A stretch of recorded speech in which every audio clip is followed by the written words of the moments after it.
Would it be the case that you're actually seeing these jobs, you're applying, but you're not getting invited for an interview? Or could it be the case that you are applying and you're getting interviews, you're being invited to interviews, but that's where it ends? After the interview, you don't get an offer. Let's go into something more fun, your search terms. So I'm talking about the job sites, but also going beyond that to talk about some of the big employers of social workers here in Australia. Hello, my loves. Welcome back to the channel. My name is Chioma. If you are getting to see this gorgeous face for the very first time, you're welcome. Okay, so here on my channel, I like to share information based on my own experience of migrating to Australia, living here, working here. So I share videos related to the migration process, even though I am not a migration agent, but as well, I share a lot of content related to being a social worker here in Australia. So whether it is social work education or social work practice and all the other things in between, I love to share that knowledge with you for anyone who is interested. So if that's kind of something that interests you, you are in the right place, and I just want to welcome you. So today's video is actually going to be the start of a new series that I am bringing onto my channel. And it is a series that is inspired, as always, by what I feel I am getting from you, from your comments, from your questions about how to actually land your first job as a social worker. Recently, I received a comment, and I am going to read that comment, okay? When I read this comment, I felt sad because I could feel the frustration and the despair coming through this comment. And I think it gave me reason to also think about all the other times that I have received comments with a similar sentiment, or comments that were addressing the same subject matter or even questions.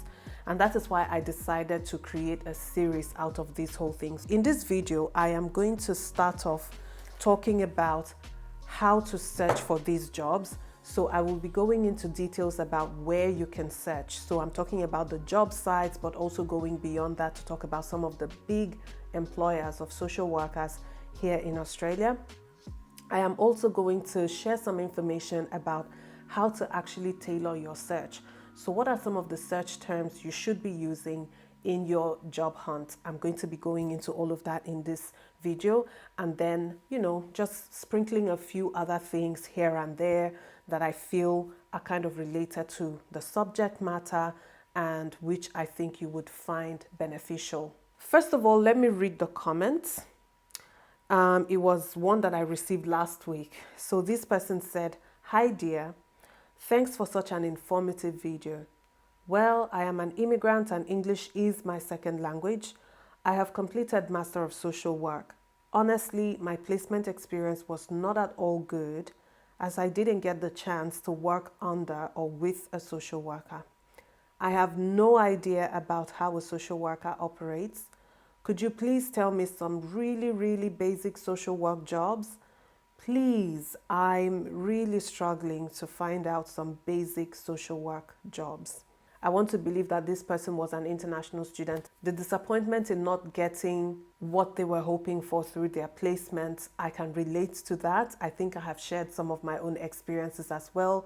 So I can understand that frustration.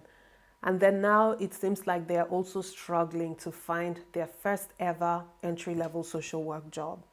When I was putting together my notes to make this video, I came across a website. I'm going to link that website below because I just can't remember for the life of me what that website is called right now. But it was one that gave an overview of the industries of community services and allied health. And these are key spaces that social workers occupy. And as I have always read since when I decided to become a social worker, the job prospects in these areas are quite strong. There's a strong potential of growth into the future in social work, in allied health, in community services.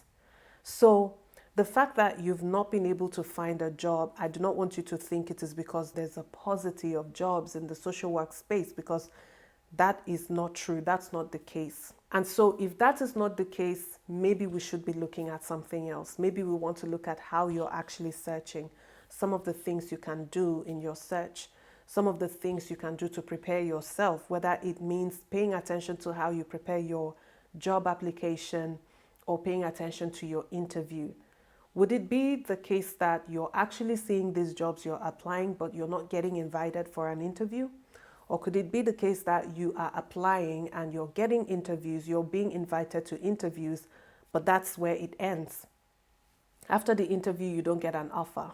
But whatever the case might be, I am hoping that this series of videos would help you. And at any time, you're more than welcome, like I said earlier, to go back and check the other videos I have made within my social work playlist. Recently, I shared an experience of failing an interview, yes. And I took that as an opportunity to offer a balanced perspective on what I have learned from the interviews that I have done well in the past, and what I also learned from the feedback that I got from the recent experience of failing an interview.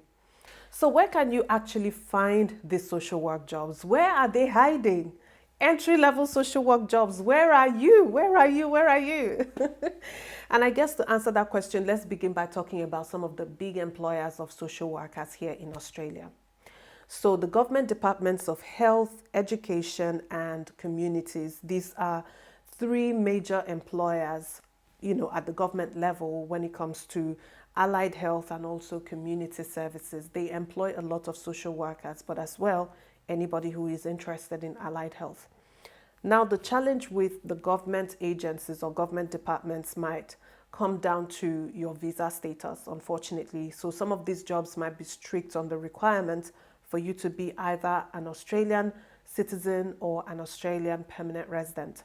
But I don't want that to deter you. There's lots of other non-profit organizations that employ social workers. There's a lot of opportunities in that sector as well. Let's go on to talk about how to actually search. What should you be putting into that search bar when you search for entry-level jobs?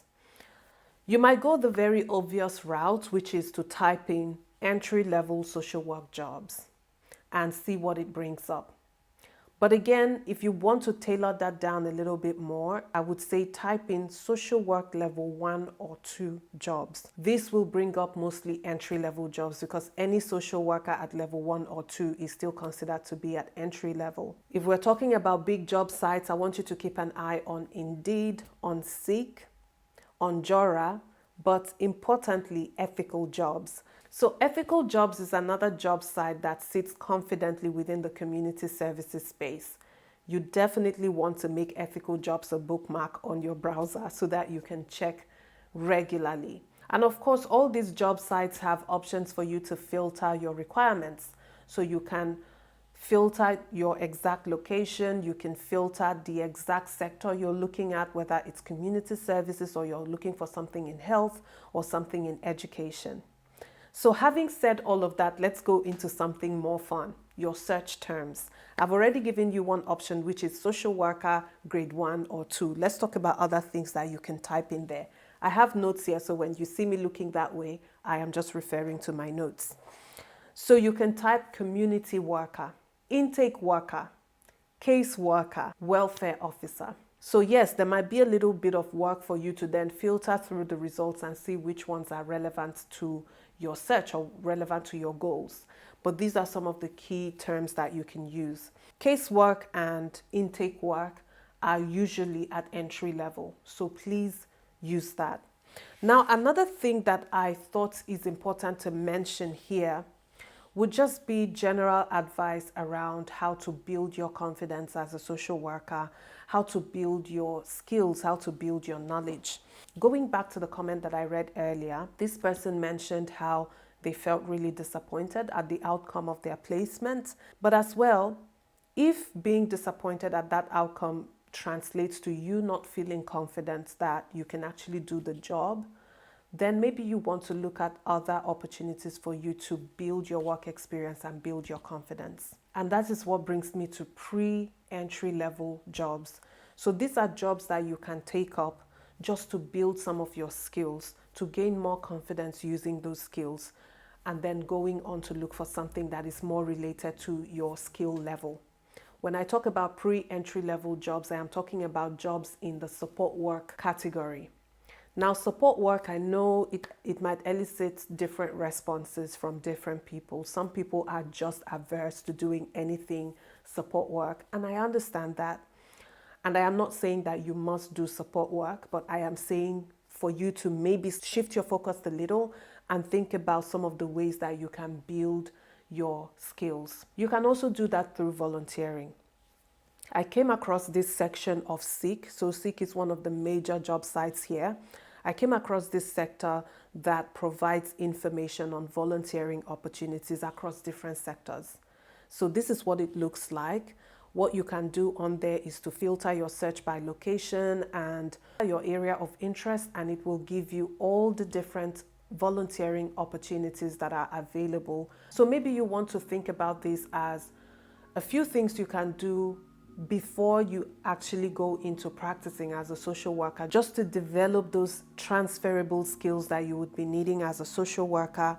Build your references, because employers are really keen on checking out your references, and one way to get references would be through volunteering or from doing some of the pre-entry level jobs, and it will help you to gain experience. I want you to always remember this. When it comes to the job market, employers kind of prefer experience over just qualifications. Yes, qualifications are necessary, very important, because if you do not have certain qualifications, you can't work at certain levels. That's just the truth. If you're looking for a bona fide social work job, you must have at least a bachelor degree and eligibility for membership into the AASW. That is non-negotiable in certain areas. But as well, if an employer had to choose between someone who only had the qualification versus someone who had both the qualification and the experience, I think that's an easy choice. You and I already know who the employer would choose. So for you to gain experience, think about pre-entry level jobs. It's your starting point, it's not your destination. Go in there with a goal in mind. Maybe you just want to be there for a year and then you move on to something closely matched to where you would prefer to be, okay? Now, if you have gained anything from this video, I just want to remind you to please like this video before you leave. And if you have enjoyed the video and thought I shared useful tips on here, also consider subscribing and joining the family. Now, the one last thing that I am going to say before I go is to also point you back in the direction of the videos I have made in the past. Watch some of those videos. I remember I made a video about some of the skills that are necessary to have as a social worker. So please watch that video, watch other videos where I have mentioned how to land your first job as a social worker, some of the strategies you can put in place and that you can implement to land your first ever social work job, and all the other videos actually in the social work playlist. I am sure you would find them helpful. And on that note, guys, I'll see you again in my second video in this series, where I am going to be talking about the meat of the issue, preparing your application. Stay safe, guys, and I'll see you again soon. Bye.